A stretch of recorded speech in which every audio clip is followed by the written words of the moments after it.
Interesting.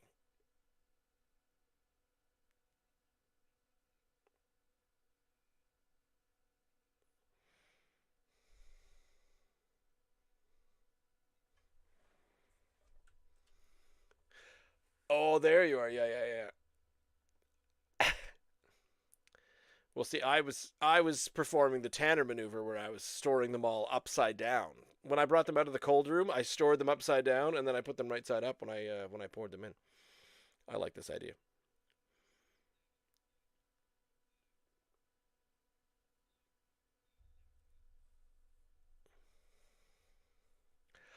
I, I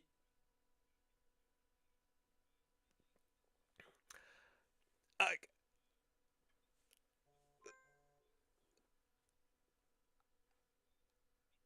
well, a cloudy bitter does give me pause. That's for sure. Mm. Yeah, it does sort of seem like, oh, what's this? That's about a 3%. Get it in you. There you go. It's just vegetables, porridge, and yeast. Pub ale.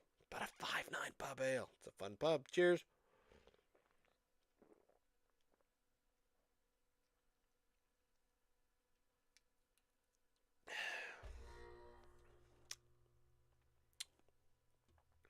Hmm.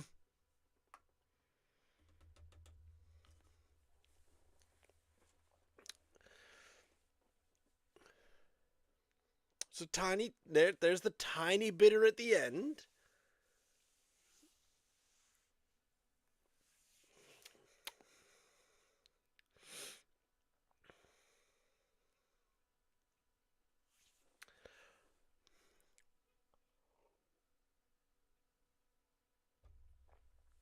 Yes, that's quite nice. On see, if you asked me which of the three was the ESB, I'd lean to the Lunn's Mill. I'd say that one's the ESB, right? Isn't it? Right? I think it is. It's more ESB-ish. And that's, but I wouldn't. If you told me that the Scotian Export was a pub ale, I'd be like, no. I. It's true. All right. What should a pub ale taste like? Let's try this. No, smooth, balanced, and sessionable.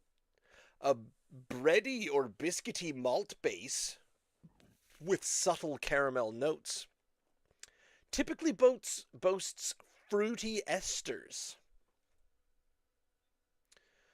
and earthy, spicy, or floral notes from British hops, finishing with a mild, gentle bitterness. So, other than the bready, biscuity base, which I'm not quite feeling the bready, biscuity base, maybe.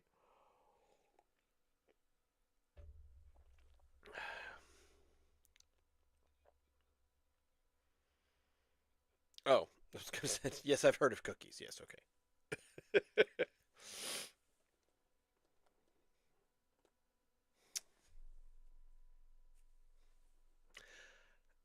Not.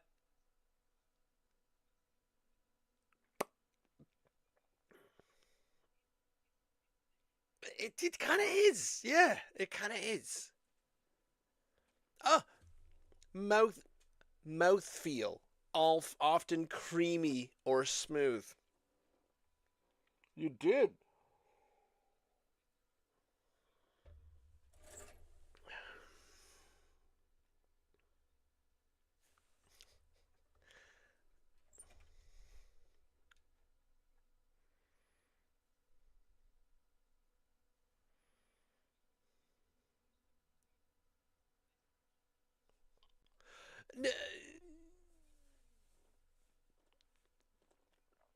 I'm kind of agree, and I think the watering is because once again, same as the Scotian Export, I'm getting a little bit of flavor up front, but there's this chasm of flavorlessness in the middle of it, where it's got a flavor and then it's got no flavor and then it's got a bitter. I feel like the middle, the body, the middle piece of it is just, I don't want to say lacking, it's wanting. I want more.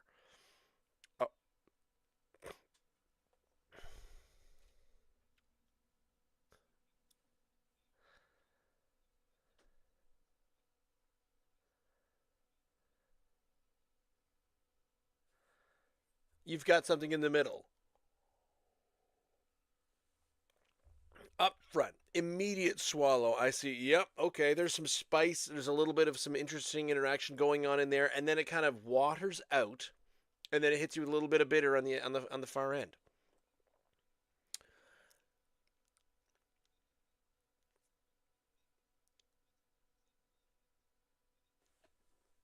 It,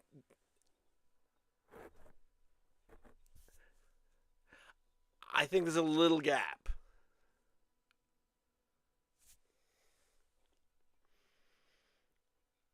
Well, yes, but can I have it with some tasty bready biscuity body that I'm promised here by the internet's artificial intelligence Google Translator, whatever the hell?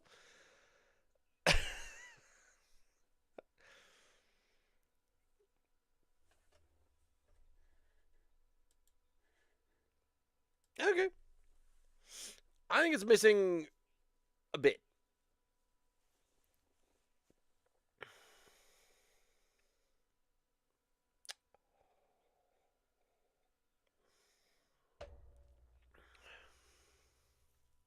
Mm.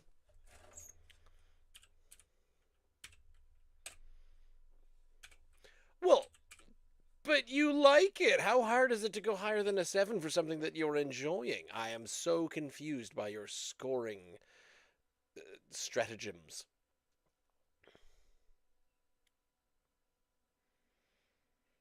Ah, but again, this is are we scoring it as a pub ale? Someone says try this pub ale. You drink this and you're like, what exactly is a pub ale? Not knowing anything, and you drink it and you think, oh, I'm in a pub. I like this.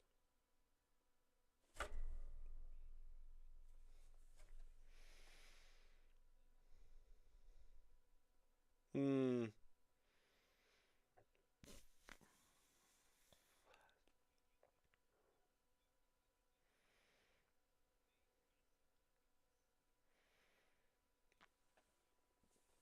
True. Yep.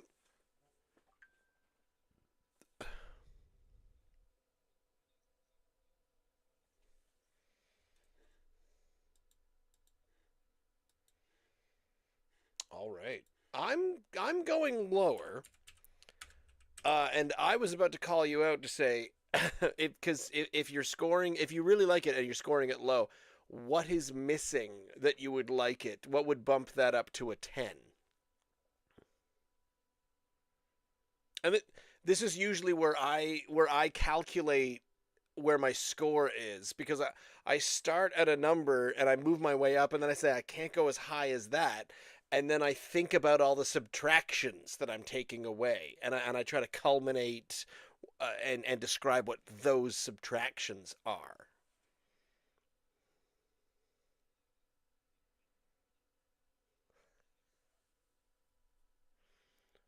Oh God, no!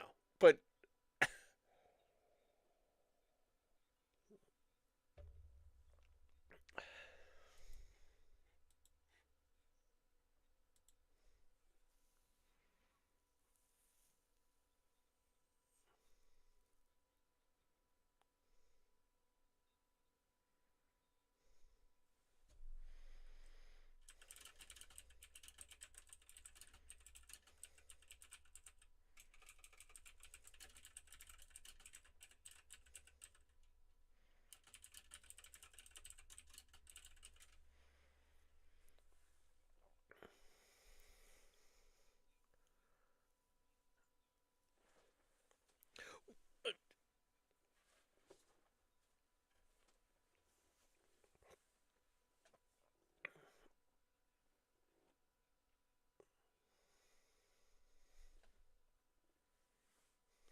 well, you did.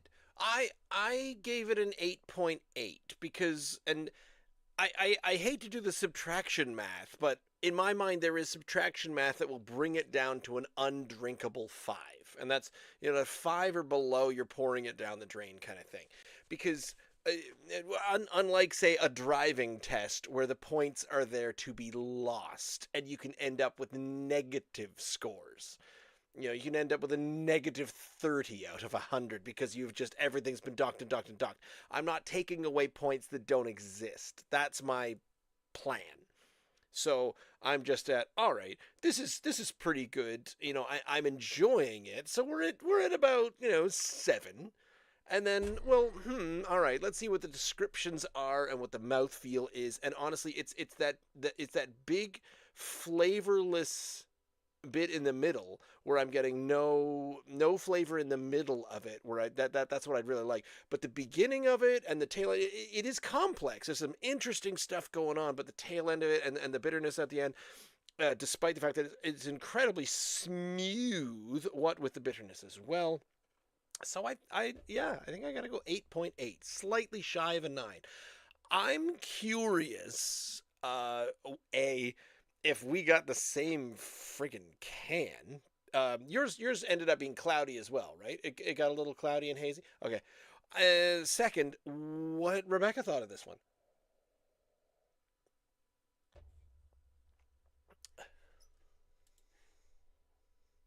Did they?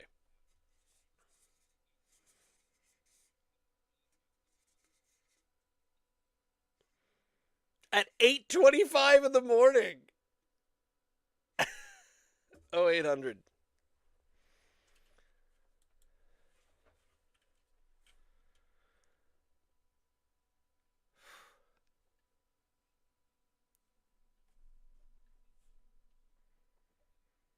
I agree.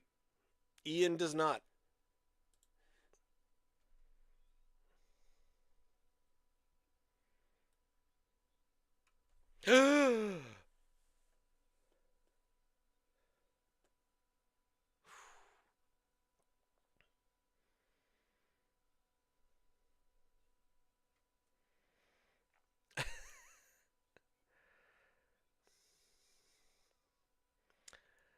Your cold, dead British flavorings are.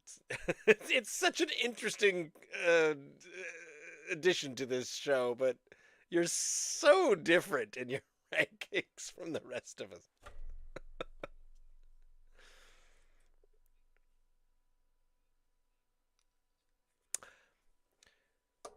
There is that.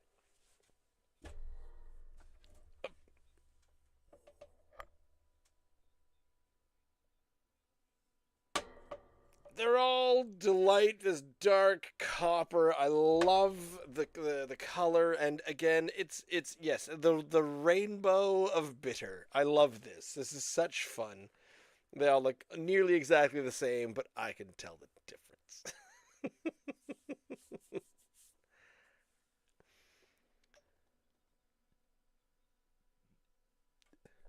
Oh God. Mm.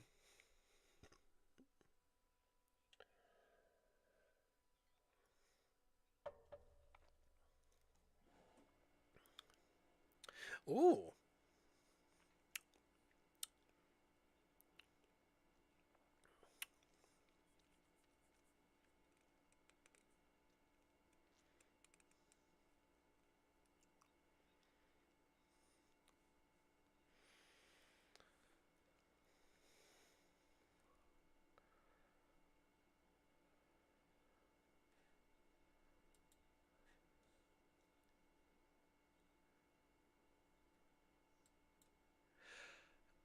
Um.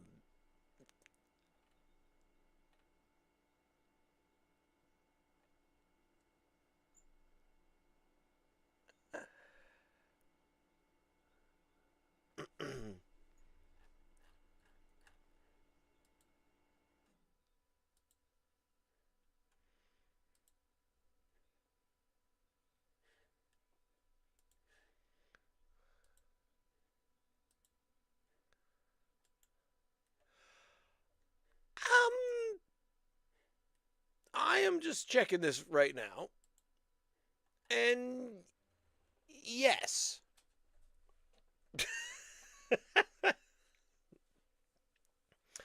A prime lager. There was a stout.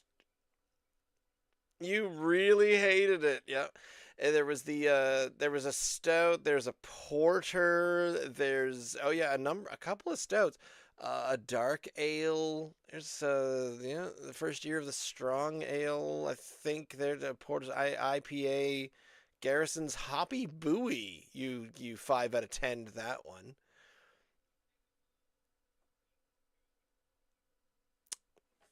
Yep.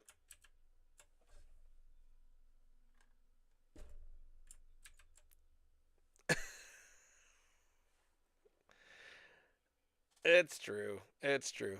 Yet revisiting those would be kind of interesting, especially all of them, almost all of them that we've had are IPA nights where we try to get through like a lot of them.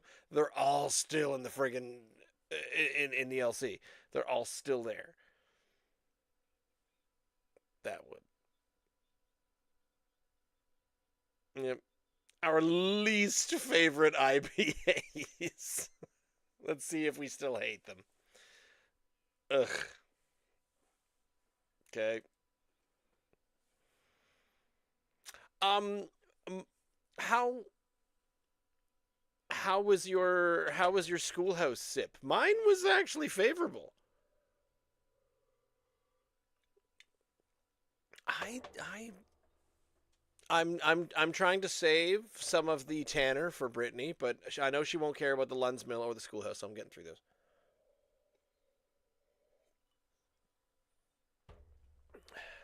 No. Yeah. Yep. Almost positive.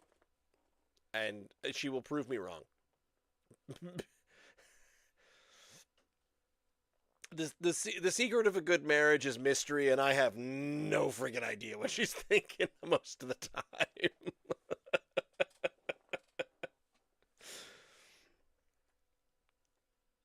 Still is very sad. She's got two jamborees still up there. She's slowly suckling those down and enjoying them, and we're trying to find her a second place. The problem is the only one that she and I enjoyed as much were from Bay of Fundy Brewing down the way with their cranberry sour. I thought that one was quite good. She enjoyed it as well, and I'm still not sure if they're opening up again.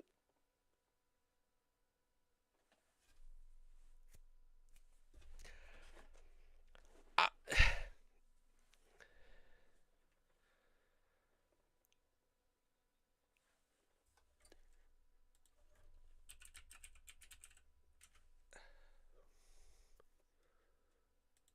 Same.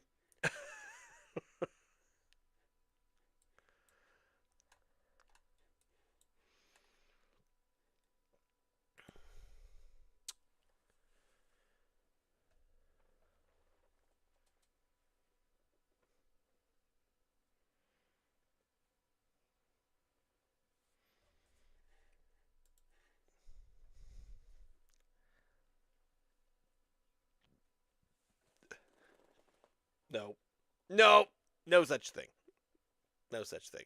More brown sugar. More molasses. More just raisins, everything. Chuck it all in there. Mm, really? Not to me. No, it's still fine to me. I'm fine with it. It's good. As of now, the location of Bay of Fundy Brewing is still for sale with nothing in it on ye old viewpoint. So check it out.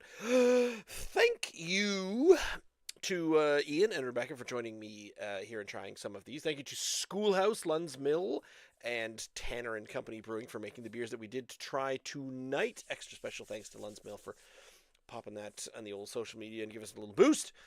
We are here every Wednesdays, 8 to 9 p.m., live on the YouTube channel, youtube.com/at drinknsdry. You can catch some excerpts there if you're looking for chopped up pieces of the edits and whatnot. We're at YouTube and the YouTube Shorts, but we're also on Instagram and TikTok, I believe. If you're looking for us, we're Drink NS Dry absolutely everywhere. You can find our podcast in all the podcasty places. Those are getting updated now finally again. Or you go straight to the source at drinkns.unsupervised.beer. But thank you very much for joining us this week, and we'll see you again. See you